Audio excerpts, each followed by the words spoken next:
好，欢迎回来。国际焦点，先带您来关心超强台风杜苏芮的情况。那杜苏芮今天早上呢过境台湾金门，造成暴风雨，当地的气象局立即发布15级的强阵风警告。那台风之后，在上午的10点左右登陆中国福建晋江沿海一带，最大的风力为每秒50米，那强度为强台风等级。那台风带来的强降雨呢，还引发了洪灾。截至今天早上呢，福建省当局已经紧急撤离了41万6千多人。根据台湾中央气象局，超强台风杜苏芮今天早上席卷澎湖和金门，带来强风暴雨。当局发布15级的强阵风警告，提醒民众应对时速超过155公里的阵风，促请大家务必待在室内，不要出门。从目击者拍摄到的画面可以看到，金门岛早上持续下着滂沱大雨，狂风大作导致街道的树木摇曳不止。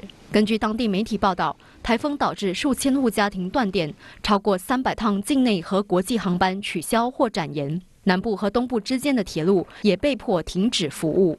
气象局表示，杜苏芮离境登陆中国福建沿海一带后，澎湖和金门下午各地还是会出现阵风和阵雨。另一方面，根据中国中央气象台的消息，杜苏芮今天早上9点55分已经在福建泉州晋江沿海登陆。登陆时，中心附近最大风力为每秒50米，强度为强台风级别。当局观测，台风预计将以每小时25公里左右的速度移动。台风导致街上的路灯和交通灯持续晃动，树木倒塌，海面掀起大浪。根据央视新闻报道，福建部分地区从昨天开始出现暴雨，一些道路被淹浸，水深达30到40公分，主要道路被阻断。长命雨导致水位不断上涨。截至今天早上，当局已经紧急疏散41万6千多人到安全区域，800多艘船只返回港口，大约有3万多名海港养殖人员和渔民也早已经上岸避险。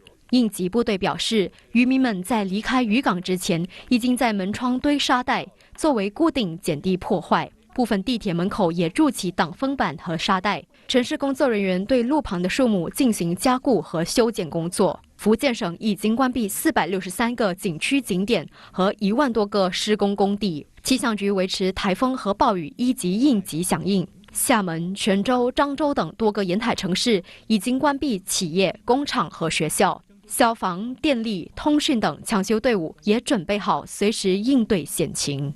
在泉州市。